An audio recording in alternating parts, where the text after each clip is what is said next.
Hi, um, my name is Esther Kondo, and today I'm here in my garden that I share with lovely people in London. And I'm a poet, writer, experimental filmmaker, and yeah, just someone that likes to work with words and utterances. And I'm going to start by reading a poem by Diana Cohen from her collection Ghost of, which is a beautiful collection. If you can, do go out, buy it, read it. It's incredible. And since we can hear some birds out here, I'm going to share a poem called A Bird in Chile and Elsewhere. There is no ecologically safe way to mourn. Some plants have nectarines that keep secreting pollen even after the petals have gone, like a flower that grows only in the invisible, the whole world of its body noiselessly shaking against the dust. Such a beautiful poem. I Yeah, as said, this collection is it. And since it's Poetry Month, I hope that some of you are reading more poetry this month, or just like or not just this month. I hope you read poetry all the time because there is so much you can find there. There's so much that poetry can give, and there's so much that poetry has given me. And yeah. So I'm going to start by reading this poem called Dentist. Yeah, that kind of talks about grief and how grief has a way of kind of visiting one in the day to day and then the everyday things that we do. Or yeah, and I don't see that visitation as like something that can be that's negative or positive. It's just something that's there. And yeah, this poem is called Dentist. The dentist says my upper canine is missing. Did you have it removed? I shake my head. When you were younger, can you remember? I've never had a tooth removed, I say. The dentist nods, continues to poke. I look at the ceiling in my tinted glasses. I'm not sure if I still would have this tooth had my mother perhaps been alive. There are a lot of things about my body I do not know, buried with her.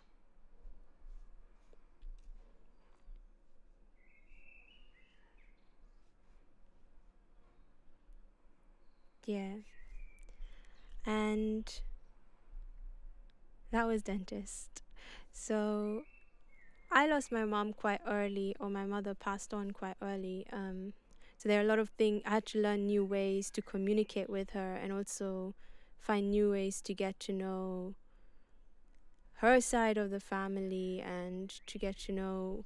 There was a lot of different ways of listening that I had to do to kind of find that connection. And during the pandemic, so last year, we're still in a pandemic, but last year, my uncle actually found me. So he contacted me via WhatsApp, and it's my uncle from my mother's side. And and I hadn't spoken to my uncle in years.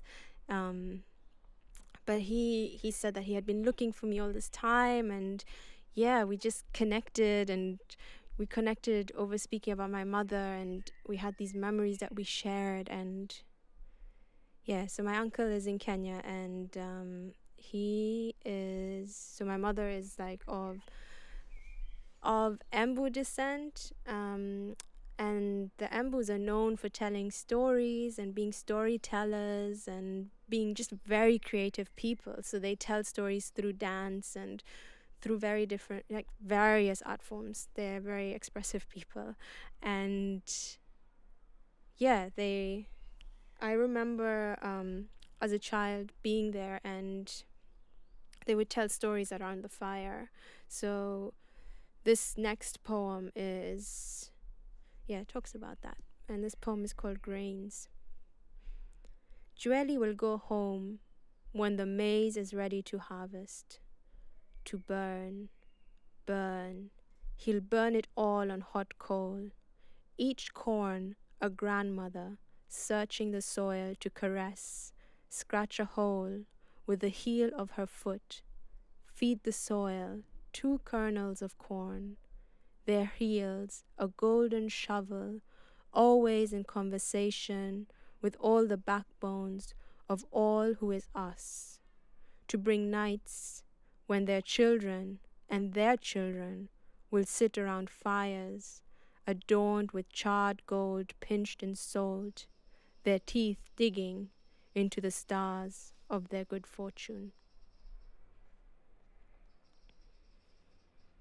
Thank you. I can hear a bird clapping for me or making a noise for me, which is also good. So thank you.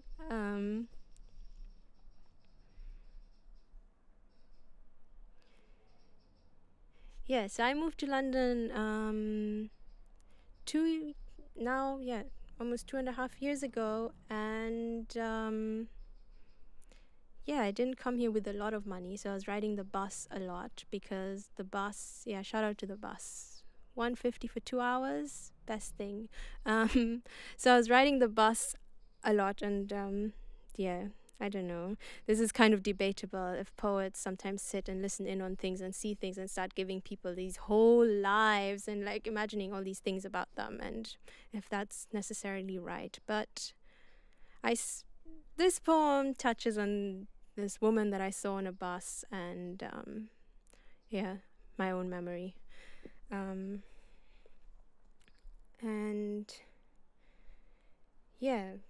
this actually has some content warning. It's about violence and murder. And this poem is called Mollusk. On the 341 bus to Edelman Road, I sit behind a woman who reads a magazine. The title page reads, Schoolboy Killed by Girl. The magazine is called That's Life. I wonder what schoolgirl went to. I think about the woman reading that magazine.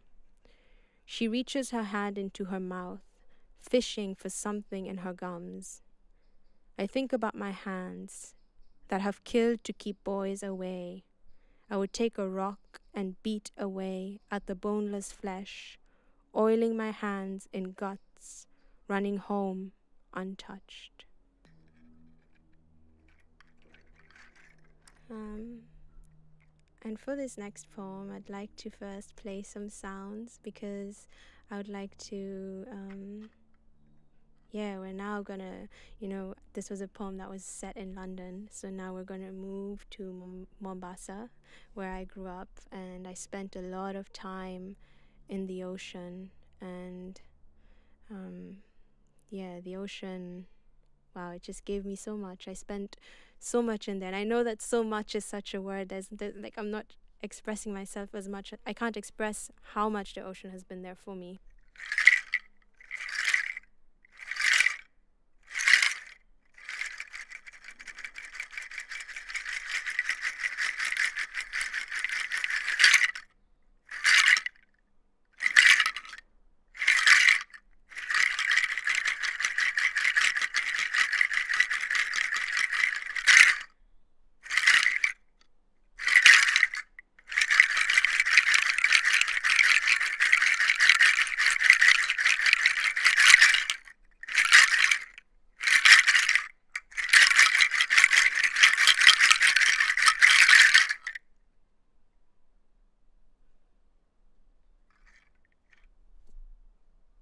Every day, the sea becomes land and the land becomes sea. After these waves comes the deep unknown. He held my hand, pointing at the waves, gnashing white teeth. I looked at those waves floating. On the crescent of the coral reef, at the waxing edge, I am safe. where I know the brown legs of a brittle star stretched across the coral, more fragile to touch than the eye fools us to think, where I know to tell urchins apart, the ones that flash blue will shoot. My mother wanted to birth me in water, offer me to the endlessness, to say there were so many possibilities, but I chose you.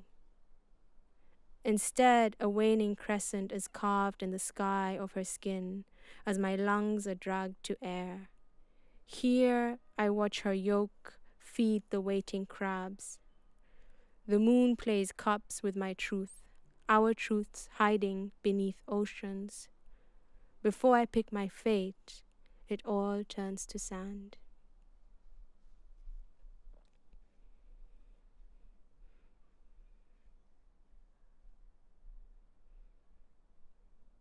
Maybe you can already tell that a lot of my poetry is in communication with my mom. So I find through poetry I'm able to communicate with her and to also kind of store memories of her that I've had in nature, because I feel like I'm still making memories with her today, you know. Yeah. And this next poem touches on history and how some people are raised in history, especially black people, and but in this specific poem, it's black people and Turkish people and Vietnamese people who were raised from being present at the Berlin Wall fall, which was celebrated like this very great thing, but it was only a great thing for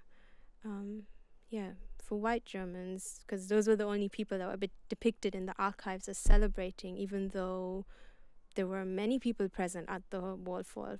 For example, my mom was there, but yeah, that was not necessarily shown in the media. And there are poets like Maya Yim, who has a poem called Borderless and Brazen that does speak on this. There is an open letter that Audre Lorde wrote during that time, questioning what the fall of the wall will mean for black people and non-white people in Germany. And yeah, that letter, there was never a response that came from it, but it was an open letter that she wrote with her partner, Gloria Joseph. Yeah. And this next poem speaks about more of my mother's presence at this event, but also at and her presence in Berlin. And this poem is called Deflated History. 1. My mother could get into any club in Berlin, with long blue nails covered in silver rings, wearing knee-high leather boots in a black halter mini, rising heat sealing her thick thighs. All this juice holds her spine erect.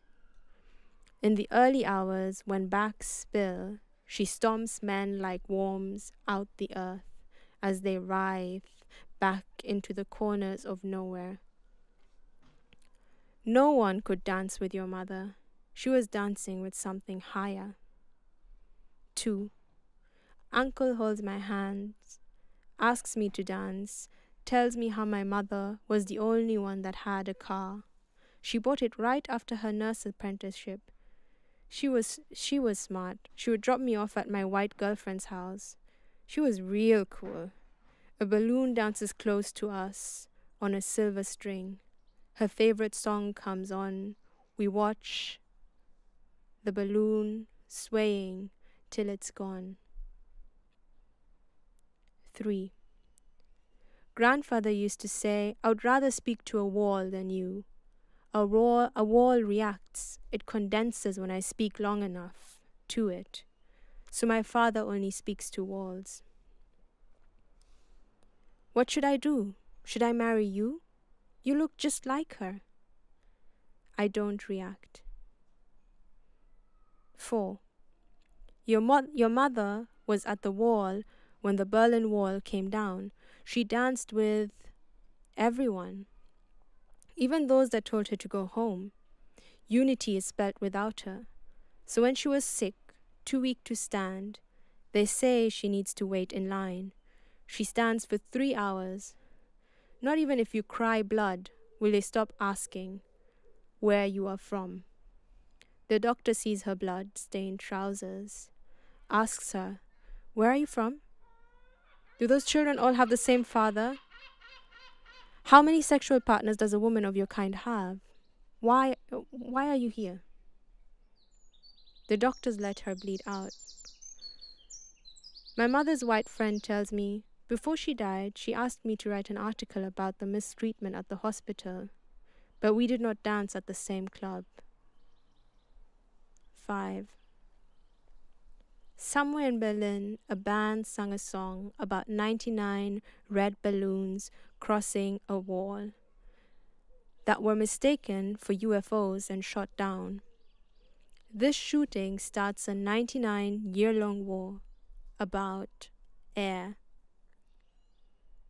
The man that produced the song shares my mother's last name.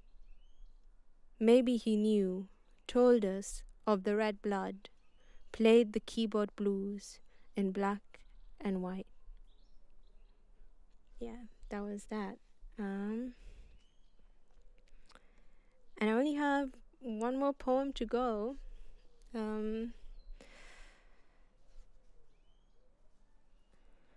Or maybe I have a bit more. We'll see.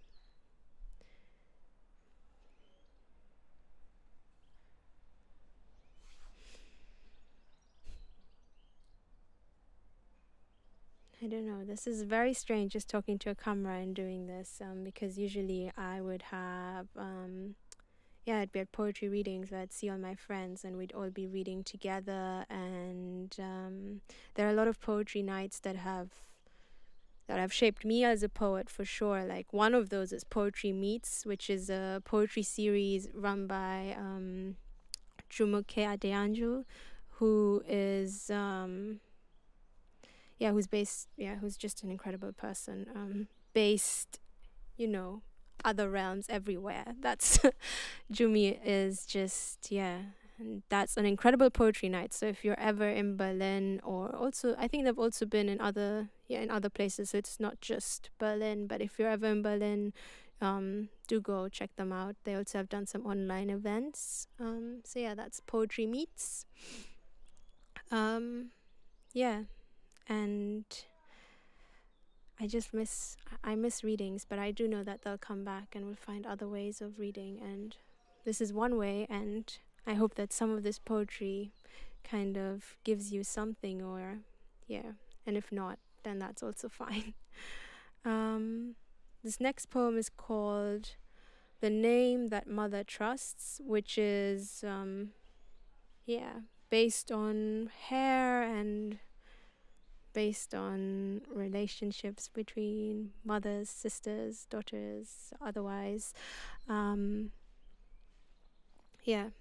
don't know if anyone else had like a Just For Me Relaxer Kid set and had all the cassettes, because I would sometimes just play them on my cassette player and listen to the instructions as a kid. Like, I don't know, because there was this really fun song that would play at the beginning. It's something like "Just For Me," and as a kid I was just super excited about that song, which says a lot, but still, just for me, that was it.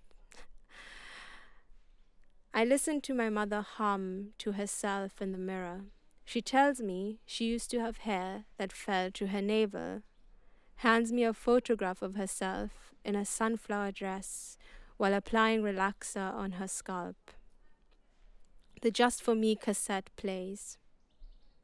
Step 1. She parts my sister's scalp into 4 islands. I lean my chin on the edge of the white empty tub, drifting between my mother's warnings to never let anyone do to me what she was spreading on my sister, on herself. As she paints, my sister's curls surrender to the pull of the crashing white waves. Step 2. We wait. We wait. We wait. Does it burn? Does it burn? Does it burn? Does it burn? Does it burn? Does it? Step 3. Lean back. Lean back. More. Lean further back. Not so far back. She says, shooing me aside. She reaches for the shower head, turns it on to wash away the islands. My sister's scalp branded into new land formations. Step 4. Are you okay? I do not hear her response. In the heat of the noise that the blow dryer makes, my mother seals the ceremony by burning pink lotion to incense on the golden teeth of a hot comb. Step 5.